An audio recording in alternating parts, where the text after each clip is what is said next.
কত সুন্দরভাবে তৈরি করছি জেলি কেক। দেখো কত সুন্দরভাবে জেলি ফ্রিজের মধ্যে রেখে জমিয়ে তার ভিতরে ক্রিম দিয়ে দেখো কত সুন্দরভাবে ইঞ্জেকশনের সিরিঞ্জের সাহায্যে ক্রিম দিয়ে তৈরি করছে এই অসাধারণ জেলি কেক। দেখো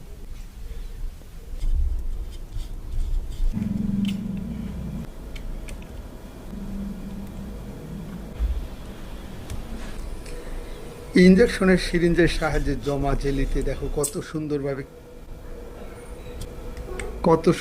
ক্রিম ঢুকিয়ে দেখো তৈরি করছে এই জেলি অসাধারণ এক কেক। দেখো